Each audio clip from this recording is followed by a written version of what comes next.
another country, you get to choose what parts of your old life you take with you, and you get to choose what you want to be based on your experiences that you get. And if you're open to all these new things, you'd be very surprised with the sort of things and opportunities you get to find here. Yep. All right, my name is Sean. I'm from Vancouver, Canada. I'm 26 years old. After I finished my bachelor's degree, I decided that I wanted to try and get some work experience in teaching before I decided to go and get my teaching certificate back home.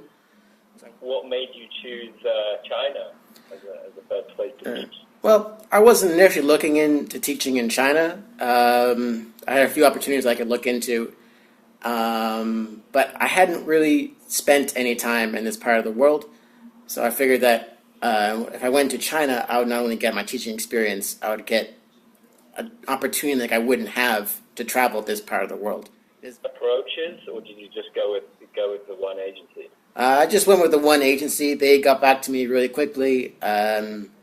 They were very helpful in the process. They gave me the opportunity to talk to some of the teachers in those schools. They showed me to their school's Facebook page and the web page, and they helped me along the way a lot. So can you tell me a bit about the housing?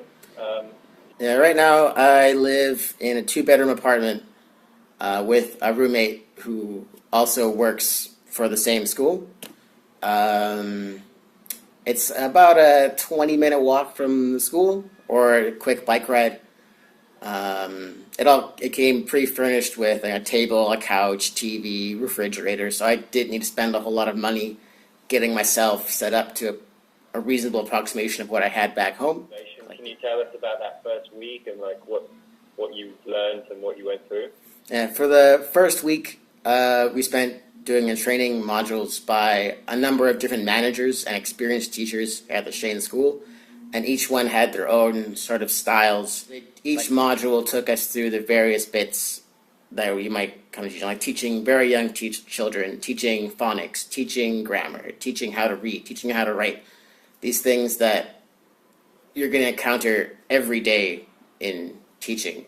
And what age group are you teaching? For the youngest, I have some kindergartners, which are about 4 to 6.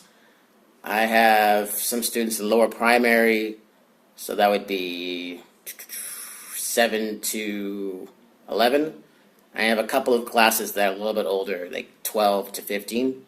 So you cover quite a wide array of ages, but each has their own challenges and their own rewards.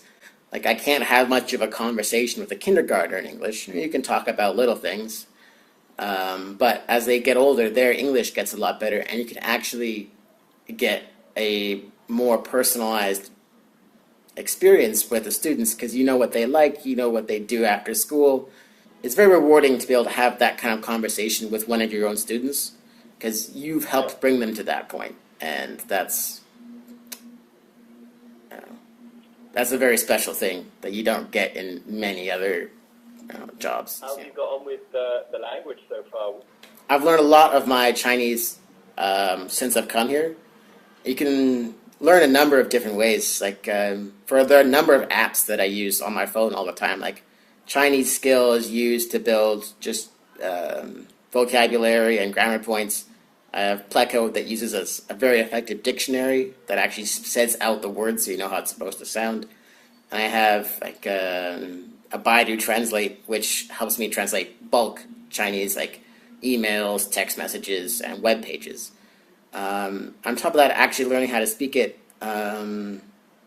just being around Chinese people, you pick up a lot of things just by listening. So what about in your free time? What kind of stuff do you do? I've met a lot of friends that have just been working in the Shane School, and we usually spend our days off exploring different parts of Wuxi. Like, there's lots to see.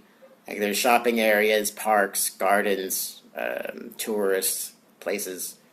I'm always finding new places to go to. And we also like to spend our time in like group activities, like maybe movie nights or game nights, that sort of thing. And it's having that sort of the group of friends definitely helps you feel more comfortable when you're in a foreign country. So you have those people that speak your language and understand you a little bit better. Can you think of like a one unexpected adventure or experience you had that you can tell us about? Yeah.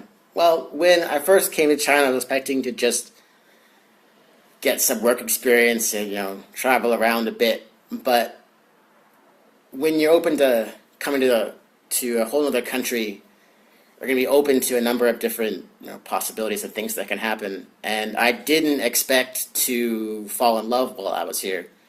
And I met I met a special person, and went from friends to relationship, and things are going great. And I just never expected to do that here. And just when you move to another country, you get to choose what parts of your old life you take with you, and you get to choose what you want to be based on your experiences that you get. And if you're open to all these new things, you'd be very surprised with the sort of things and opportunities you get to find here.